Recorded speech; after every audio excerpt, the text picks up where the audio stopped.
O nosso projeto é sobre análise de estabilidade de sistemas não lineares através do método da função descritiva com o uso do controlador PID, que será apresentado por mim, Maria Eduarda, pela Carolina, pela Fernanda, pela Mariane e pelo Rafael, pela disciplina de Controle Automático 3 e Laboratório de Controle Automático 3. No presente trabalho, iremos utilizar elementos não lineares, liga e desliga e saturação. De modo geral, o termo não linear refere-se a todas as estruturas que não apresentam um único sentido, com múltiplos caminhos e destinos. A função descritiva é definida como a quantidade complexa, a qual é a razão entre a amplitude da componente fundamental da saída do elemento não linear e a amplitude do sinal de entrada senoidal, e é fundamentalmente uma função da resposta em frequência equivalente. Neste caso, a função descritiva é definida apenas pelo eixo J-ômega. Dessa forma, a determinação da função descritiva se dá através de um método de linearização. A partir da função descritiva, é possível, por exemplo, estudar a estabilidade de muitos sistemas de controle não lineares.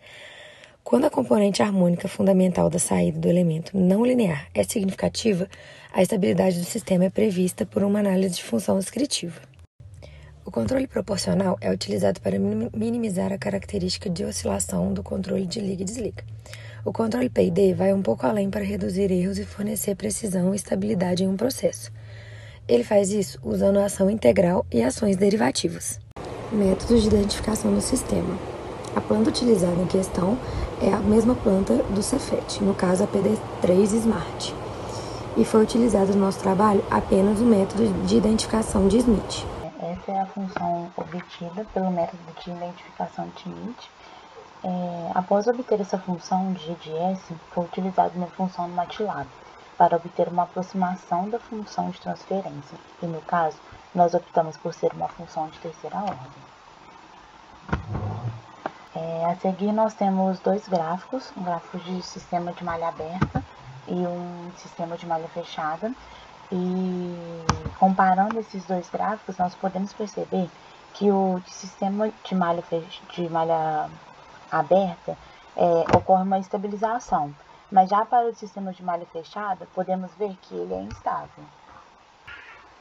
Funções descritivas das não linearidades. A função descritiva é definida como uma quantidade complexa, a qual é a razão entre a amplitude da componente fundamental de saída do elemento não linear e a amplitude do sinal de entrada senoidal. A partir dessa função descritiva, nós podemos, por exemplo, estudar a estabilidade de muitos sistemas de controles não lineares. A seguir, nós temos que o N é a nossa função descritiva do liga-desliga. E logo abaixo, nós temos a nossa saturação, onde o M é igual a 5, o S é igual a 1 e o K é igual a 1. A partir da função descritiva dos dois elementos não lineares obtidos anteriormente, nós fizemos a soma fasorial das duas funções para poder obter a função equivalente do sistema em série.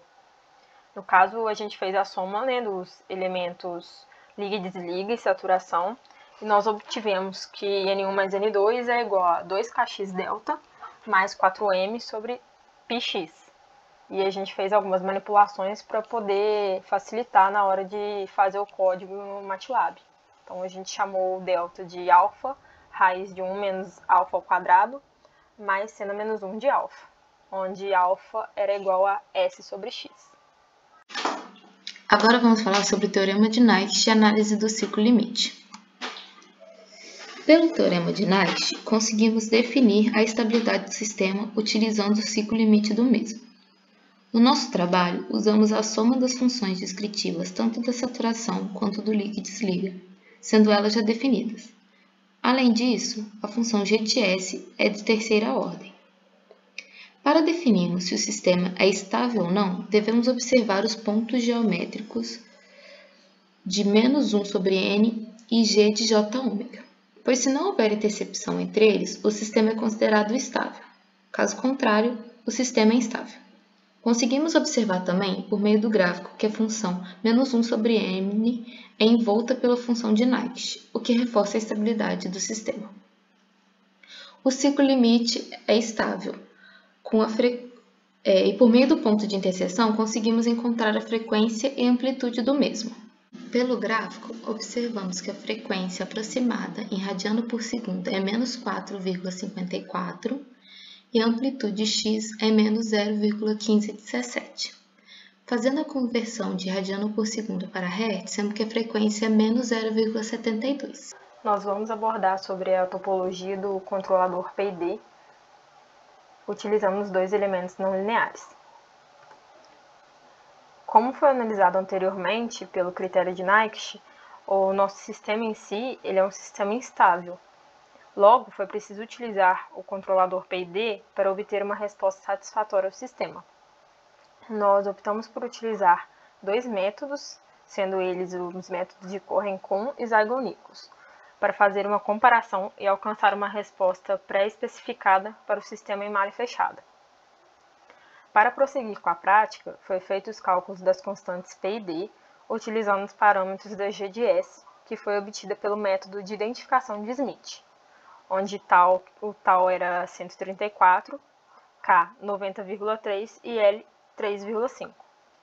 A partir dessas informações, nós encontramos os ganhos proporcional, derivativo e integrativo, como mostrado na tabela do slide.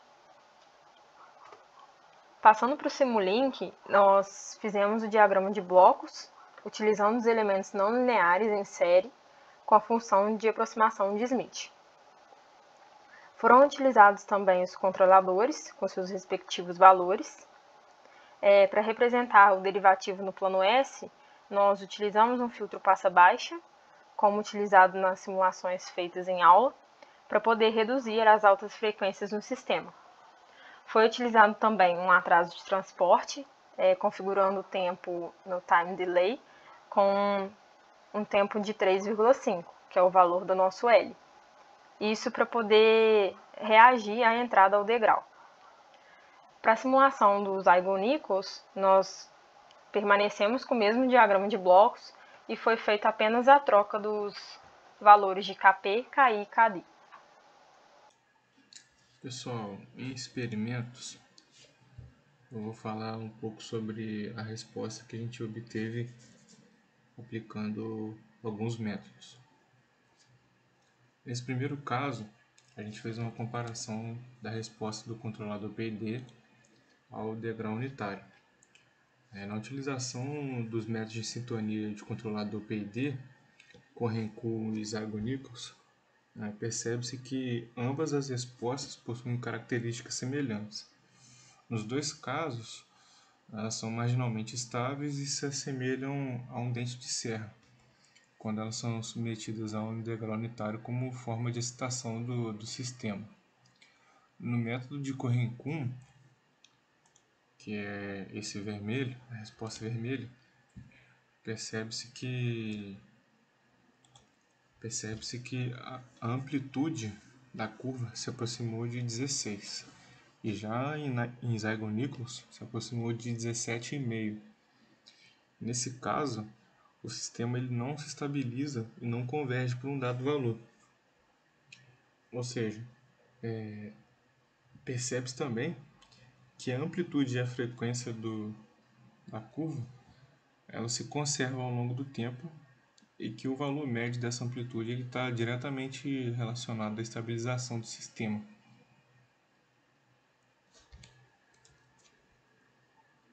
Agora, nesse caso, quando a gente fez a comparação da resposta controlada do PID ao degrau de 300, como no caso anterior, as respostas elas possuem características semelhantes também.